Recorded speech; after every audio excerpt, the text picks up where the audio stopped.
Oke, baik. Selamat siang, Bapak-bapak, Ibu-ibu, dan adik-adik mahasiswa Universitas Prasetya Mulia yang saya banggakan. Terima kasih atas kehadiran webinar lecture seri kedua dengan pembicara utama Romo Frans Magnus Suseno. Sebenarnya ada yang saya ingin tanyakan ke Romo ini, kenapa setelah Magnus kok ada strip Suseno? Ini sangat tidak umum di dalam nama. Itu strip karena saya ingin di dalam daftar pustaka, kan daftar pustaka saya akan Magnus, saya tidak ingin dicatat sebagai Suseno. Jadi saya harus Magnus Suseno, Frans, daripada Suseno Frans Magnus. Oke, baik. Terima kasih Romo penjelasannya yang selama ini setelah puluhan tahun baru terjawab pertanyaan saya. Terima kasih Romo. Baik. Lecture seri kali ini berjudul Demokrasi. Oh, ini saya kok jadi mati ini. Mohon maaf ini. Ya, saya dengar. Ya. Kebangsaan, demokrasi, dan pluralisme. Iya, kebangsaan. Saya kok tiba-tiba mati nih, mohon maaf ini. Oke, saya ulangi.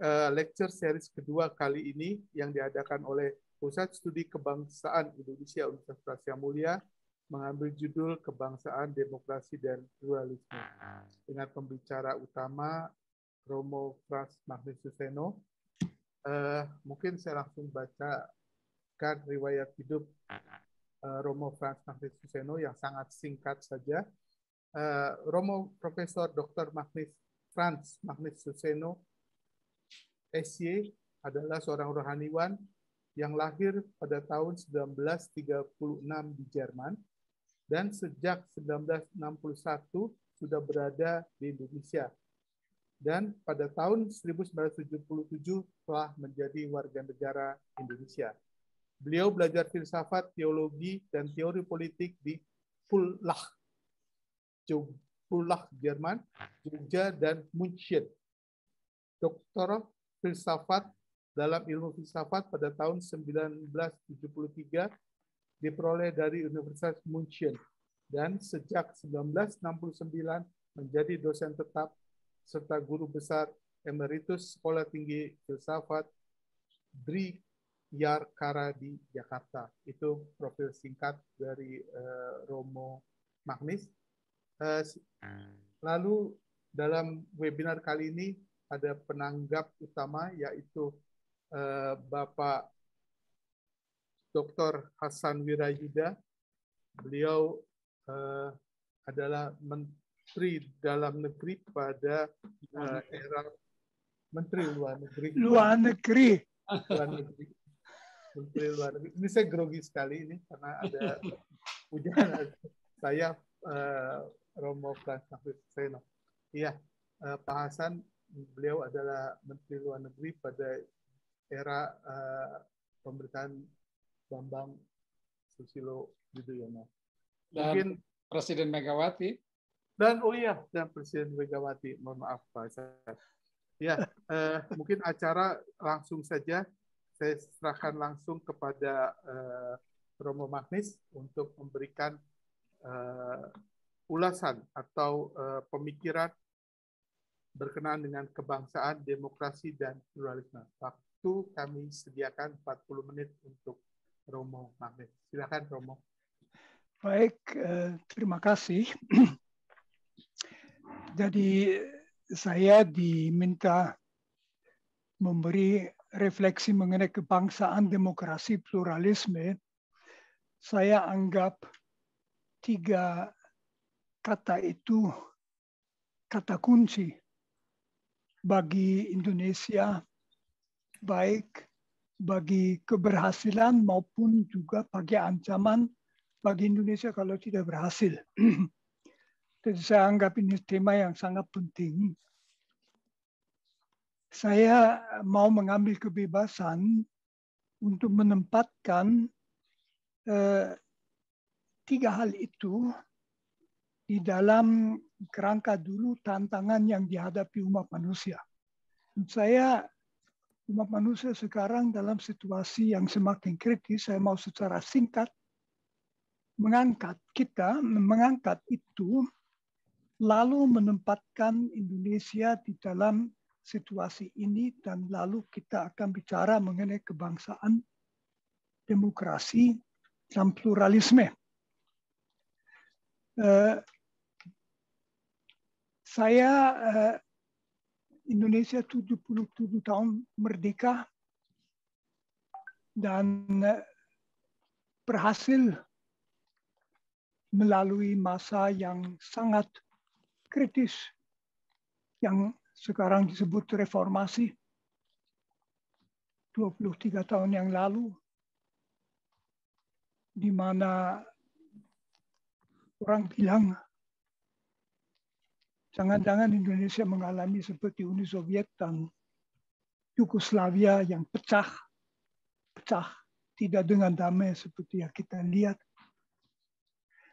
30 tahun sesudah Perang Dingin berakhir, lalu kita mengalami sudah 2 tahun lebih tantangan COVID. Yang terakhir peristiwa yang menurut saya menggoncangkan adalah serangan Rusia pada Ukraina.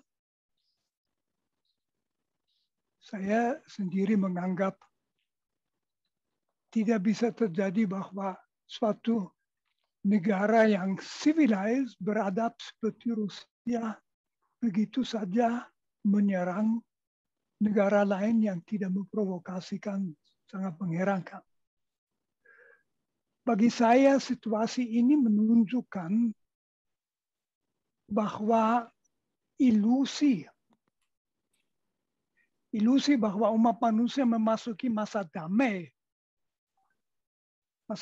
dengan cita-cita demokrasi, hormat pada hak asasi manusia, solidaritas global sudah menguap. Kita berhadapan dengan tantangan yang serius. Saya mau menyebutkan dulu 5 tantangan yang saya anggap 5 tantangan amat serius bagi umat manusia termasuk Indonesia, dan kemudian bagaimana kita Indonesia mengalami itu. 5 tantangan ini pertama adalah demokrasi secara global berada dalam krisis. Saya nanti sedikit akan menjelaskan. 2, kita mengalami meluasnya ekstremisme agamis dan ekstremisme ideologis. 3, kelaparan luas semakin mengancam. 4, akan ada akibat-akibat mengerikan perubahan iklim dan keambrukan lingkungan hidup alami. Dan 5, artificial intelligence. Apakah krisis global? Apakah demokrasi ada dalam krisis? Demokrasi ada dalam krisis. Kita di Indonesia masih lumayan. Nanti saya juga akan bicara mengenai itu sedikit. Tetapi banyak negara seperti misalnya India, Sri Lanka, tidak bicara Myanmar, Pakistan, bukan demokrasi mantap. India yang pernah menjadi negara sekuler yang terbuka, sekarang semakin sempit di bawah Partai Janata Bharatiya, Hinduistik, tidak mau mengakui minoritas Muslim. Minoritas Muslim di India itu 180 juta orang, bukan sedikit. Kristianitas juga makin susah.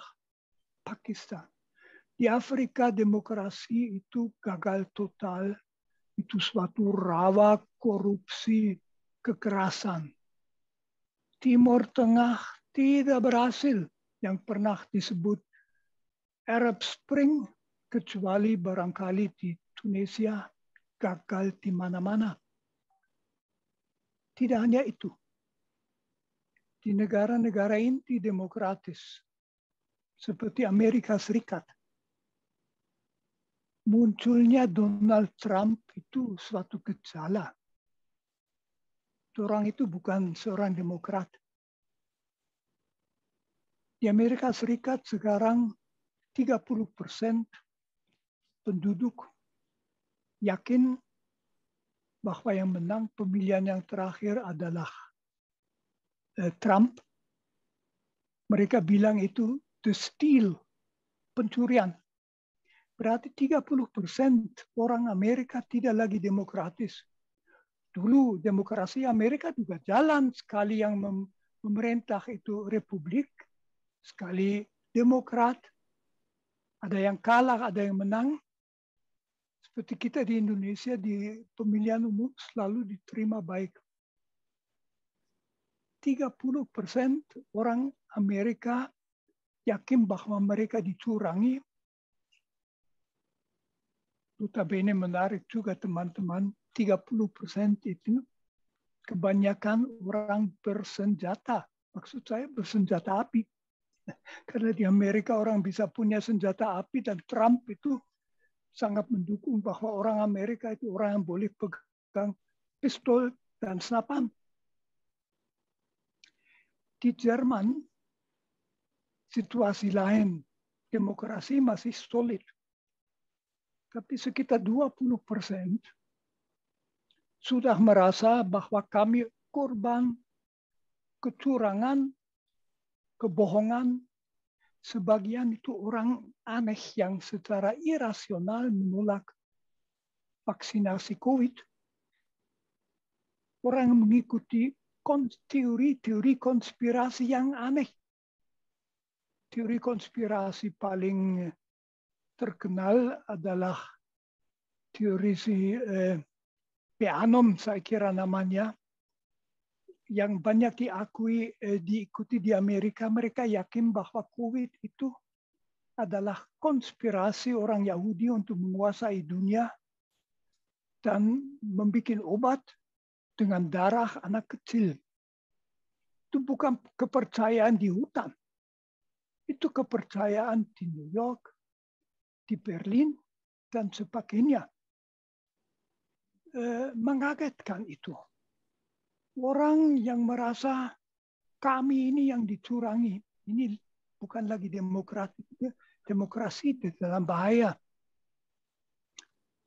Tentu juga bisa bertanya itu, mungkin Pak Hasan Wirayuda lebih kompeten mengatakan terhadap demokrasi berdasarkan hak asasi manusia, sekarang ada alternatif. Alternatif itu negara barangkali bukan totaliter, tetapi negara otoriter, Cina, di satu pihak kebebasan sangat terbatas, hak asasi manusia tidak dianggap penting, di lain pihak persetujuan masyarakat diperoleh karena memang berhasil mewujudkan kemakmuran dan kehidupan masyarakat biasa lumayan baiknya. Cina itu. Tapi kita melihat itu juga misalnya di Turki, Erdogan, bahkan di Rusia dengan Putin dan sebagainya. Tantangan yang kedua adalah ekstremisme agamis atau ideologis. Kita melihat bahwa di dalam kekosongan yang mungkin disebabkan juga oleh sekularisasi, masuk ekstremisme agamis, di mana orang tidak mempunyai cita-cita kemanusiaan yang umum yang kita akan sebut kemanusiaan yang adil dan beradab. Tetapi pokoknya agamaku yang harus menang, semuanya harus dikuasai. Orang-orang bersedia melakukan kekerasan. Tentu itu juga berbahaya kalau orang merasa bisa masuk surga dengan membunuh orang yang tidak bersalah. Tantangan yang ketiga adalah ancaman kelaparan luas. Sekarang di dunia ada sekitar 800 juta orang yang lapar. Ada kemungkinan bahwa kelaparan itu bertambah. Dalam tahun-tahun COVID, kelaparan sudah bertambah. Tentu makin kuat kelaparan, makin kuat juga potensialitas untuk segala macam konflik. Salah satu kekuatan demokrasi yang sering dikatakan adalah bahwa belum ada negara demokratis yang pernah mengalami suatu wabah kelaparan betul-betul. Karena pimpinan demokratis tidak akan dipertahankan kalau membiarkan masyarakatnya lapar. Tantangan yang keempat, itu yang saya khawatirkan. Semoga kekhawatiran saya orang tua, kekhawatiran saya itu tidak jadi. Saya khawatir bahwa usaha-usaha untuk mencegah keambrukan lingkungan hidup dan perubahan iklim tidak akan berhasil. Sampai sekarang lip service belaka. Langkah-langkah kecil untuk hidup lebih environment friendly atau itu tidak berhasil. 30 tahun lagi saya sudah mati. Tapi kebanyakan Anda yang ikut seminar ini akan merasakannya. Kalau iklim menjadi 1,5 derajat lebih panas, kalau air naik 3 meter, kalau pengotoran, misalnya juga plastik, termasuk mikroplastik, meluas, itu akan menjadi masalah yang amat sangat serius. Tantangan yang keempat adalah artificial intelligence.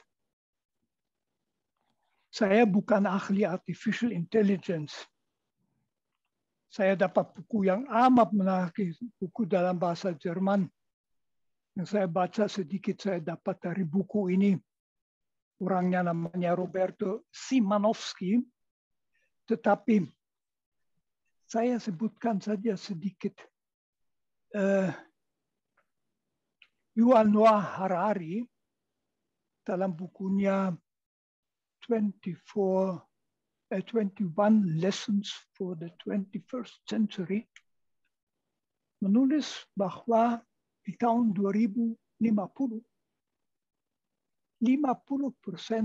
umat manusia akan menjadi istilahnya irrelevant.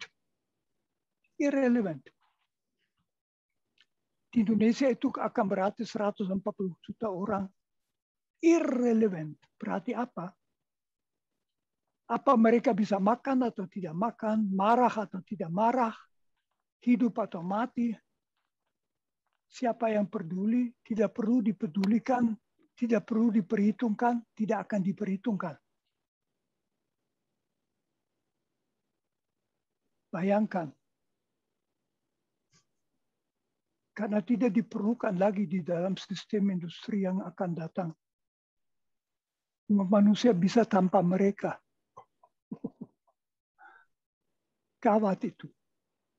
Szymanowski dalam buku ini mulai dengan membicarakan yang dia sebut algoritma kematian. Dalam artificial intelligence ada ancaman bahwa kekuasaan atas hidup kita akan pindah ke tangan artificial intelligence dan kita tidak bisa mencegahnya. Salah satu contoh adalah algoritma kematian. Apa itu? Algoritma kematian. Itu dalam kasus mobil tanpa pengemudi, jadi yang sudah otomatis disetir. Itu kiranya 10 tahun lagi katanya taksi-taksi di banyak kota di dunia ini sudah tidak punya supir lagi.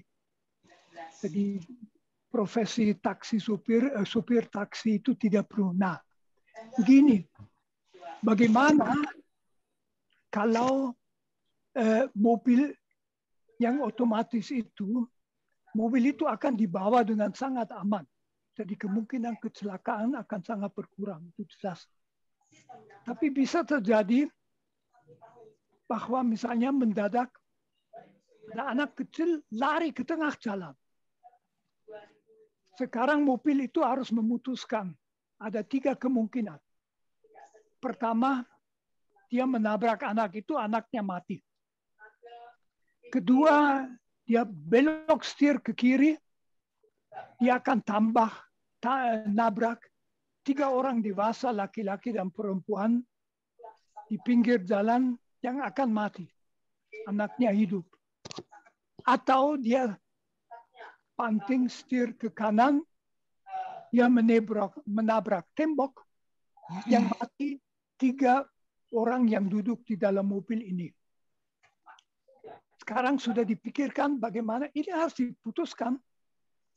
Tidak bisa dibiarkan. Jadi harus diputuskan.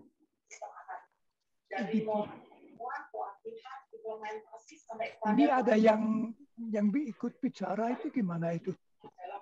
Apa nggak bisa dimutkan dari pusat itu?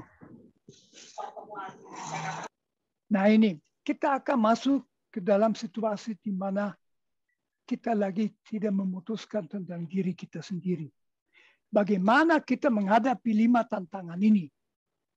Tentu saya sama sekali tidak dalam posisi untuk mengatakan apa yang harus kita lakukan. Tapi saya berpendapat bahwa kita sekurang-kurangnya harus berpegang pada beberapa prinsip etika yang tidak boleh ditawar-tawar, tidak boleh dikompromikan. Saya berpendapat itu sekurang-kurangnya ada 3 prinsip yang harusnya disepakati di seluruh dunia.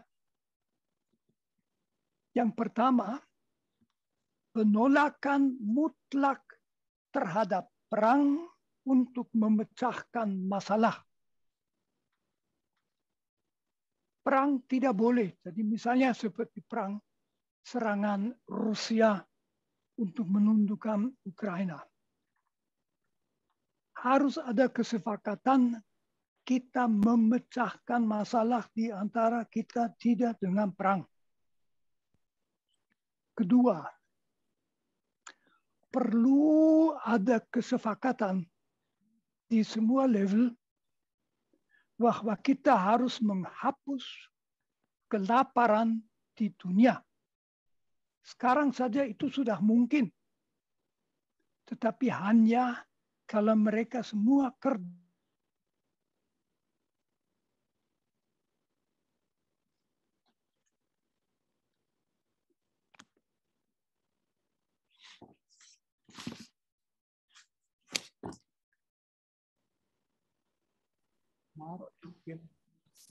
Untuk menyelamatkan planet bumi dari kehancuran. Saya ambil contoh saja Bangladesh. Bagaimana kalau 20 tahun lagi 30 juta orang Bangladeshi itu harus melarikan diri karena daerah mereka tergenang. Contoh, mereka tentu akan mau lari ke India. Sementara ini kiranya India sudah membangun tembok seperti Israel bangun tembok ke Palestina, begitu India akan bangun tembok mengitari Bangladesh, tembok setinggi 5 meter, dan setiap 200 meter di atas tembok itu akan ada pos dengan senapan mesin yang akan menembaki orang Bangladeshi yang mau mencoba tetap untuk mendobrak tembok itu. 30 juta orang Bangladeshi akan diapakan termasuk mereka yang irrelevant menurut Harari itu agak mengerikan, teman-teman. Inilah 5 tantangan dunia. Dan sekarang saya sudah harus ke Indonesia. Kita sudah 24 tahun sejak reformasi. Dan saya berpendapat bahwa memang ada beberapa ancaman serius bagi masa depan. Saya berpendapat ancaman yang paling serius tentu adalah ancaman bahwa keadilan sosial belum tercapai. Sekarang 10% bangsa masih miskin betul-betul. 10% itu sudah 27 juta orang. 50% bangsa, hampir 140 juta, sampai sekarang belum betul-betul sejahtera. Kalau kita mengalami bahwa makin tinggi kedudukan ekonomis seseorang di Indonesia, makin cepat dia menjadi lebih kaya. Sedangkan 50% bangsa tetap tidak sejahtera. We are in great trouble.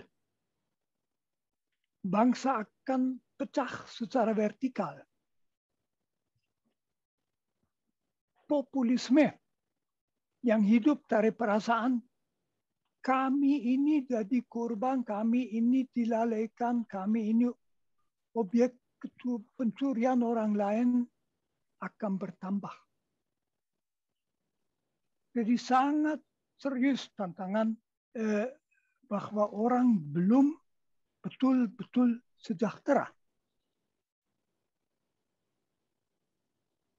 Tantangan yang kedua, demokrasi. Ada kesan bahwa mutu demokrasi kita tidak bertambah tetapi berkurang. Misalnya salah satu masalah, saya tidak mau masuk ke dalam politik, tapi saya kira partai-partai kita, partai-partai yang ada di dalam Dewan Perwakilan Rakyat betul-betul bermasalah. Betul-betul ada masalah mutu. Dewan Perwakilan Rakyat itu kan tempat di mana orang yang kita harapkan mewakili kita itu berusaha mengarahkan jalannya bangsa. Tapi saya bertanya betapa besar kepercayaan masyarakat ke dalam DPR kita, juga tentu dalam MPR kita. Kalau kepercayaan semakin merosot, berarti kita tidak diwakili, berarti itu juga tidak demokratis. Saya juga merasa bahwa kita masih mempunyai akibat dari dulu. Indonesia termasuk demokrasi yang sangat sedikit, yang tidak ada sayap kiri. Bukan karena dilarang pemerintah, karena masih stigmatisasi dari zaman Orde Baru. Tapi berbahaya. Kita tidak punya partai satupun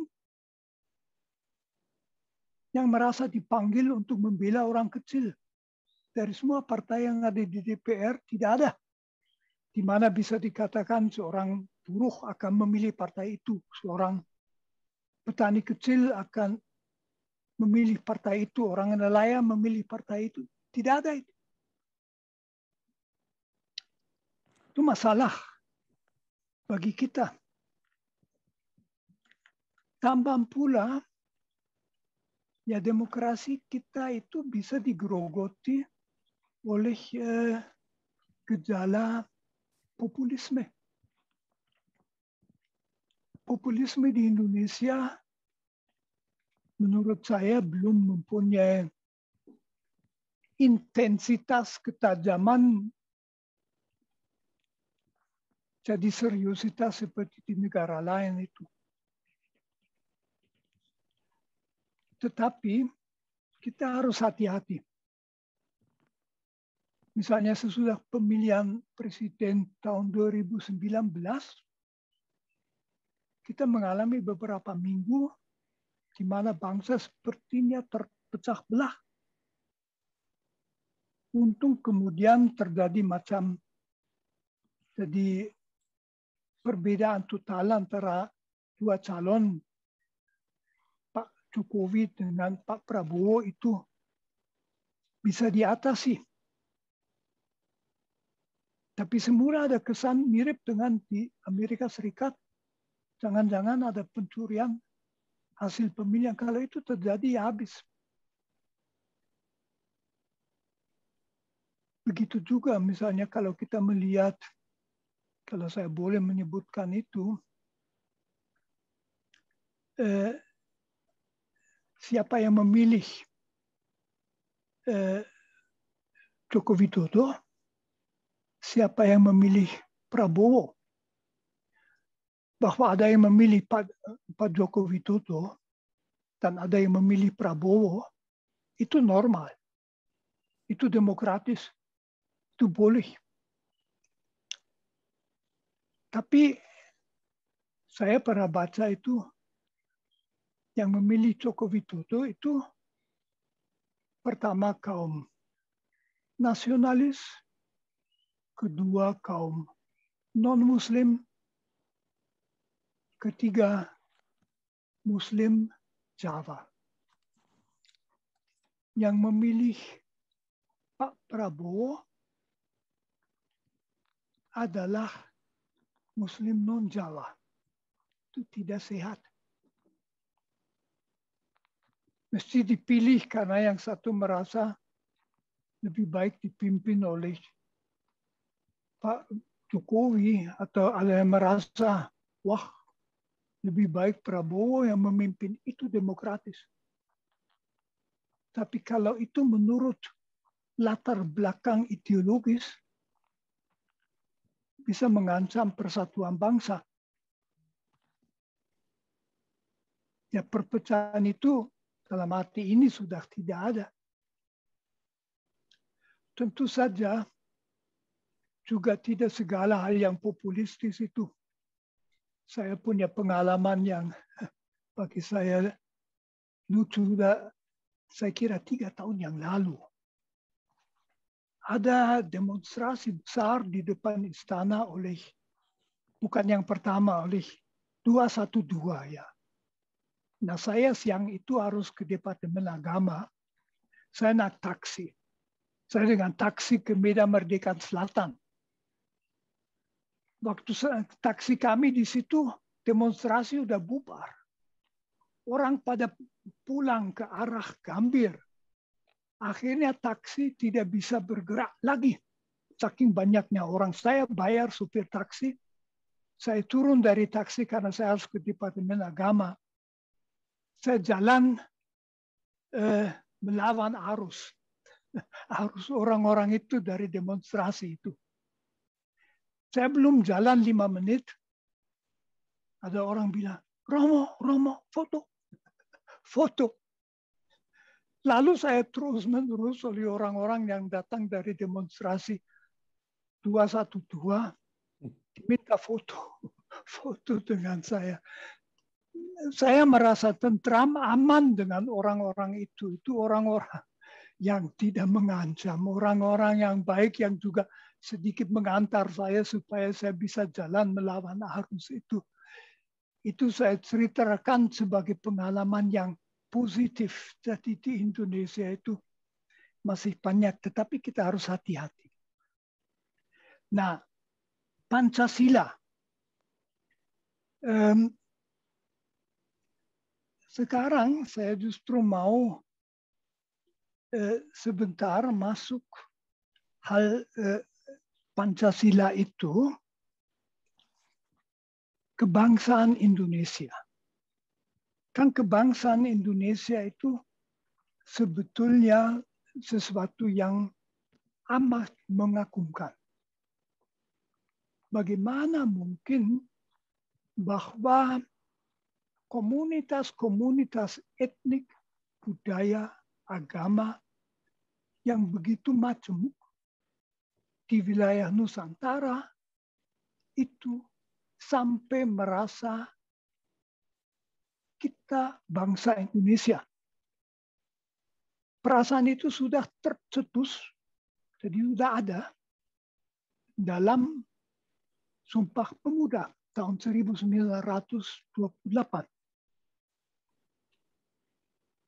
Kita bisa bertanya bagaimana itu sampai terjadi. Tentu juga karena bersama-sama berhadapan dengan penjajahan. Penjajahan itu ada beberapa unsur yang amat sangat tidak etis. Yang pertama, atas dasar apa komunitas-komunitas Nusantara itu dikuasai oleh Belanda? Belanda satu bangsa kecil dengan kapal waktu itu butuh setengah tahun bisa sampai. Belanda itu sederhana kepentingan ekonomis, itu tentu saja. Itu dirasa tidak wajar. Kami dieksploitasi. Tentu juga tidak adil. Karena itu tuntutan keadilan itu begitu penting di dalam kebangsaan Indonesia. Ada juga suatu perasaan bahwa kami memiliki sesuatu yang bersama. Memang di situ tradisi Indonesia yang multikultural itu sangat terasa. Itu beda dengan Jerman. Di Jerman tahun 50-an saya waktu itu di SMP, SMA, dan sebagainya.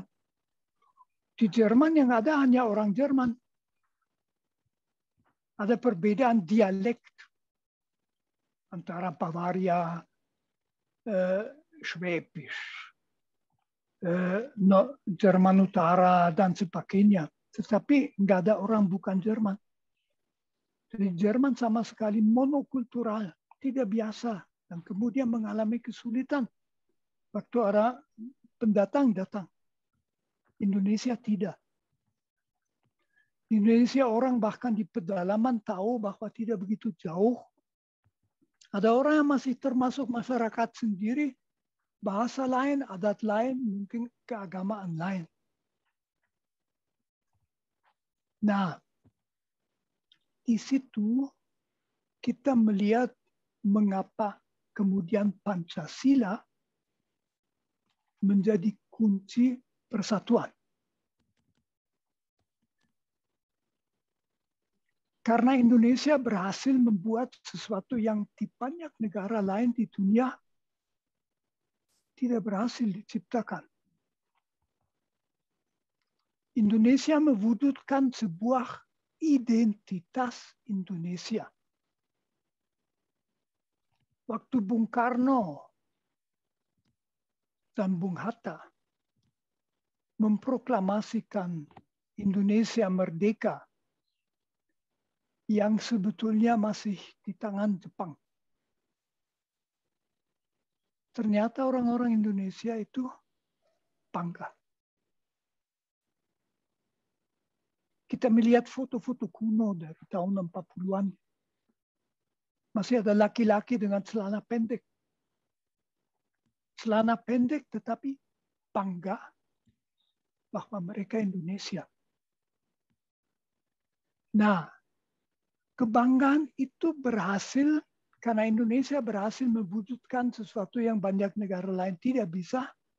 Identitas Indonesia tidak menindas, menyingkirkan, mengancam identitas etnik, budaya, religius, komunitas, tetapi bukan hanya menghormatinya, tetapi mengangkatnya. Nah, itu tercapai dengan Pancasila. Pancasila merupakan 5 sila atau 5 prinsip yang dimiliki oleh semua komunitas dari Sabang sampai Merauke bersama. Dan karena itu mereka bisa mendudukan diri di atas dasar itu. Unsur kunci Pancasila kelihatan sebetulnya pada tanggal 18 Agustus 45 waktu para wakil Islam, kita ingat Islam itu 87% bangsa Indonesia termasuk Islam. Kalau mau mereka bisa paksakan untuk negara Islam. Tapi mereka tidak memaksakan, mereka malah bersedia bahwa 7 kata dari Piagam Jakarta itu tidak dimasukkan ke dalam sila pertama ketuhanan yang Maha Esa. Dengan demikian mereka merumuskan 5 sila Pancasila dengan bentuk yang bisa diterima oleh semua, sehingga di Indonesia tidak ada perbedaan antara minoritas mayoritas. Indonesia dimiliki semua. Undang-Undang Dasar 45 sendiri kalau kita baca, itu dirumus dalam suatu bahasa yang bisa diterima oleh semua. Itu suatu prestasi luar biasa. Itu Pancasila. Bayangkan andai kata negara seperti Myanmar mempunyai Pancasila. Myanmar yang kalau nggak salah mendapat kemerdekaan tahun 48, hampir sejak itu mengalami masalah bahwa identitas Myanmar waktu itu namanya Burma ditentukan oleh suku Burma. Suku mayoritas 65% orang Myanmar adalah orang Burma berbahasa Burma, tapi 35% itu lain.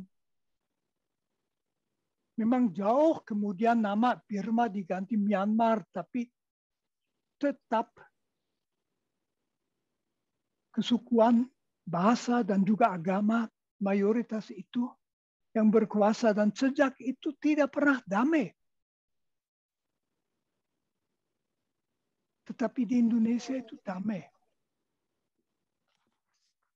Jadi Pancasila itu memungkinkan bahwa, ya saya selalu suka mengatakan begini, orang Jawa, meskipun orang Indonesia tetap Jawa, orang Bugis tetap orang Bugis. Di Indonesia orang Bugis yang kelihatan kayak orang Bugis, itu dikagumi, bukan ditekan. Karena itu orang Bugis termasuk Indonesia. Orang Minang termasuk Indonesia. Orang Sunda termasuk Indonesia. Memang pemilihan bahasa Melayu sebagai dasar bahasa Indonesia itu suatu pemilihan yang luar biasa daripada memilih bahasa Jawa misalnya. Bahasa yang paling banyak diomongkan tapi bukan mayoritas. Dengan bahasa Melayu itu kita dapat bahasa Indonesia satu bahasa yang bagus, yang tidak memuat dominasi. Karena itu, kalau Pancasila itu diserang, kalau Pancasila itu mau dibongkar, itu menjadi masalah betul-betul bagi masa depan Indonesia. Maka ya, masih berapa menit? 3 menit, Romo. 3 menit, betul ya. Saya kira saya bisa manage 3 menit. Saya berpendapat dalam situasi ini, kita harus sadar bahwa itu ditantang. Tantangan dunia itu menantang, kita sendiri ditantang. Saya rasa ada 3 hal yang mesti menjadi tujuan perpolitikan Indonesia dan kehendak kita bersama. Pertama, kita harus bikin nyata keadilan sosial. Jadi kemiskinan harus dihapus di antara kita. Tidak semua orang Indonesia amat kaya, tetapi tidak perlu ada yang miskin. Kalau 50% orang kecil Indonesia merasa bahwa anak-anaknya mempunyai masa depan penuh harapan di Indonesia ini, radikalisme agama tidak akan menjadi ancaman. Yang kedua yang mesti kita sepakati adalah zero tolerance terhadap intolerance. Jadi intoleransi tidak boleh diizinkan. Dan maaf saya mau bicara terus terang saja, itu berarti orang Ahmadiyah, orang Syiah, agama-agama asli harus merasa aman dan diterima di Indonesia. Kalau itu keyakinan religius, masyarakat yang mengikutinya, ya kita hormatinya. Jadi zero tolerance terhadap intolerance. Yang ketiga,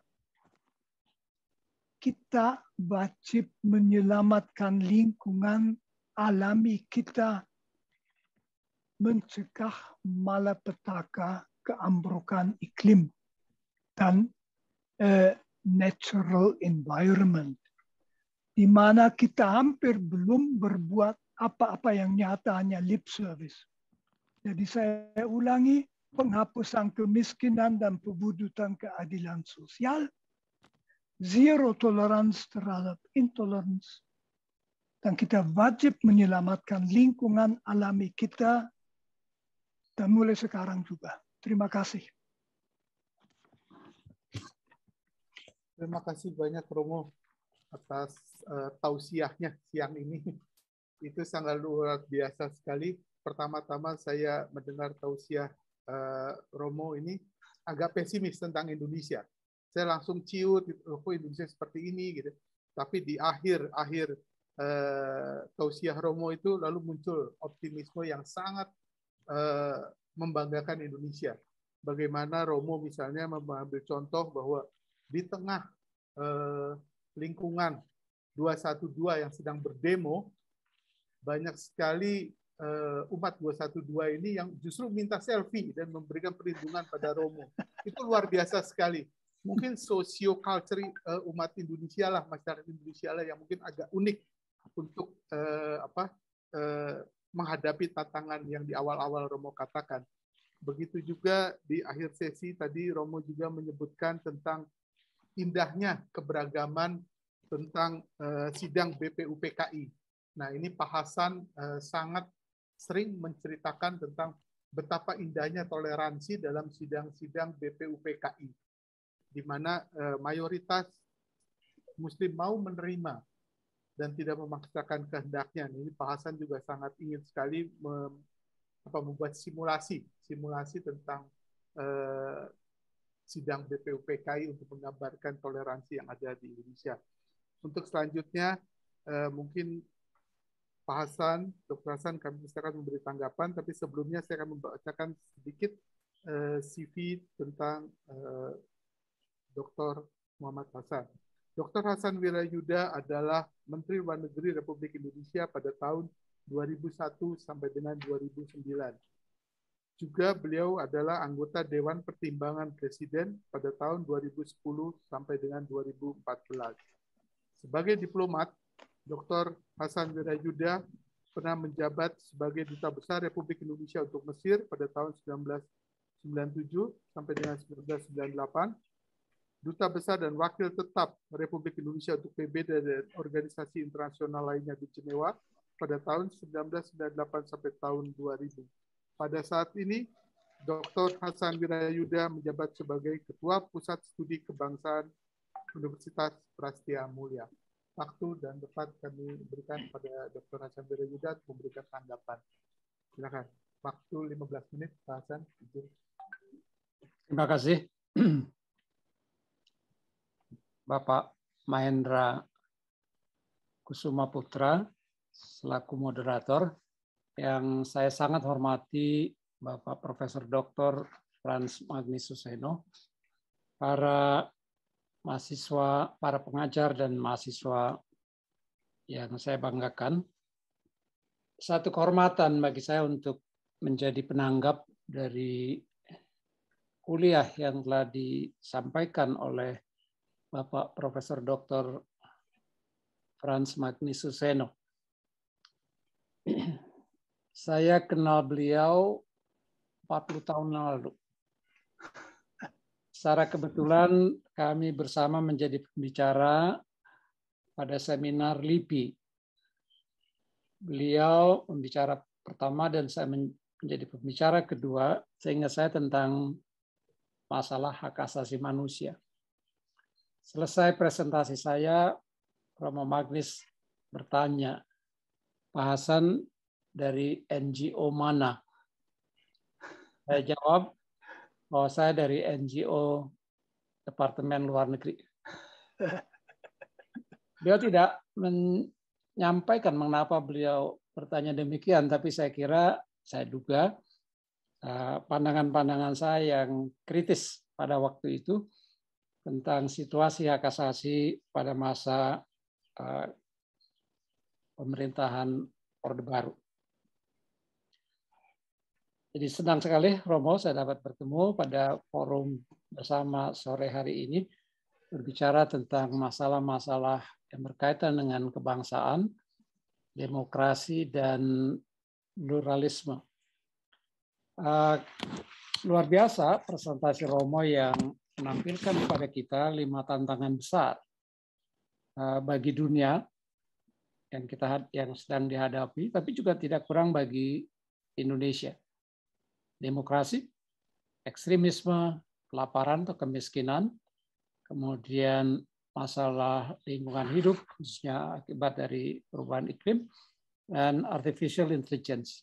Masalah-masalah yang sangat strategis dan juga masalah pada tingkat dunia, tapi juga masalah yang kita hadapi. Tanggapan saya akan bertolak dari 3 hal pokok sesuai dengan tema, yaitu pertama kebangsaan dan negara bangsa, nation state. Yang kedua nation state dan pluralisme. Dan yang ketiga tentang demokrasi. Jadi saya sedikit balik urutannya.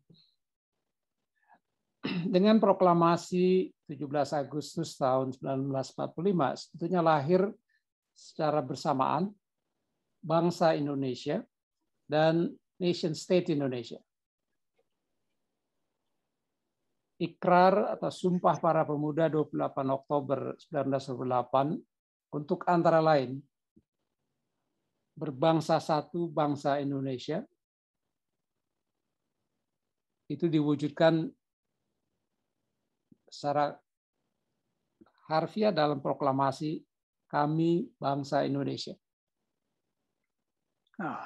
Jadi memerlukan satu generasi, hampir 20 tahun, untuk mewujudkan cita-cita dan sumpah para pemuda. Tetapi juga melalui proklamasi, yakin bahwa kemerdekaan itu ialah hak segala bangsa, maka juga dilahirkan nation state Indonesia yang merdeka, berdaulat, dan bersatu. Kalau kita perhatikan sejarah dunia, banyak, paling tidak ada bangsa-bangsa yang dikenal sebagai bangsa, tapi tidak memiliki negara. Orang-orang Kurdi misalnya yang berai di Irak Utara, Syria Utara, dan Turki bagian timur tidak memiliki negara. Walaupun sebagai satu unit bangsa dia relatif solid. Bangsa Palestina dikenal sebagai bangsa dari sebelum masa Perang Dunia Kedua, tapi dia tidak menjadi negara karena masih dalam status pendudukan militer oleh Israel. Walaupun dalam sidang Majelis Umum PBB ada kurang lebih 140 negara yang mengakui negara-negara yang mengakui Palestina sebagai nation state. Unik seperti katakan oleh Romo Magnis tadi, kita adalah nations, bangsa yang terdiri dari ratusan suku bangsa, bahasa, budaya, dan agama yang berbeda-beda. Dan suatu miracle, suatu keajaiban sepertinya kok kita bisa menjadi satu nation state Indonesia.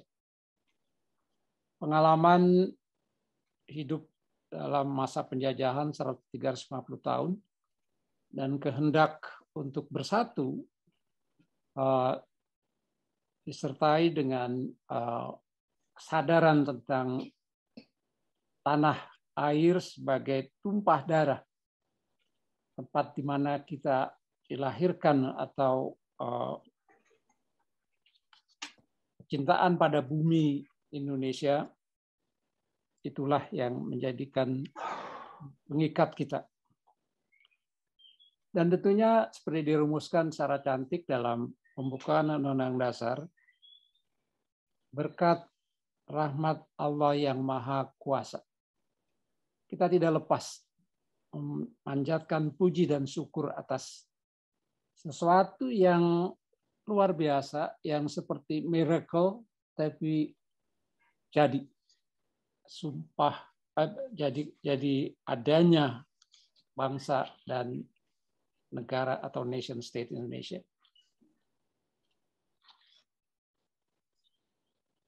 Dalam sejarah kita adalah negara ke-50 pada tahun 1950 yang menjadi anggota PBB. Sekarang 193 negara. Dan dalam usia 77 tahun sebetulnya kita termasuk bangsa yang muda. Karena konsepsi nation state sudah ada sejak Perjanjian Westphalia tahun 1648. Lahir di kota Westphalia di negara bagian Bavaria, Jerman, setelah melalui kongres selama 2 tahun. Kongres ini didahului oleh perang di Eropa selama 30 tahun yang mengakibatkan sepertiga atau seperempat penduduk Eropa lenyap.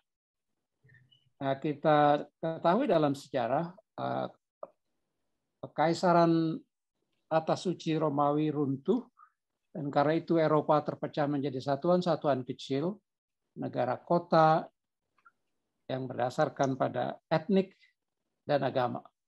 Karena itu dari perjanjian yang dihasilkan dan dibangun sistem Westphalia, nation state itu pada dasarnya memang dia tidak berpihak, dia non-partisan pada agama dan etnik, atau pada etnik dan agama.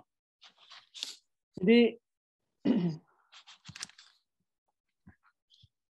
kita saksikan negara-negara nation state jatuh bangun, kekaisaran runtuh atau berdiri, dan karena itu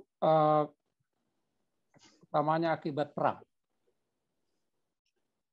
Tadi Romo Magnis meminta agar perang diharamkan, untuk dilarang.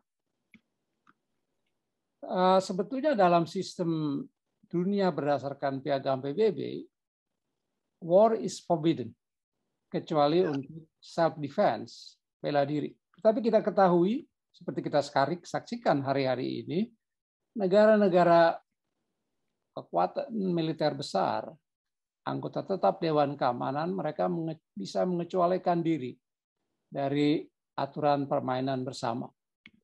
Romo menyerukan agar bagaimana kita membuat aturan baru. Nah, saya agak skeptis, Romo. Karena upaya merombak tatanan dunia yang ada, merombak piagam PBB sudah lebih 20 tahun, tidak berhasil. Karena yang sudah terlanjur punya kuasa besar, punya hak-hak istimewa, mereka tidak akan mau kekuasaannya dikurangi. Dan mereka punya hak veto untuk itu. Jadi, realitas politik.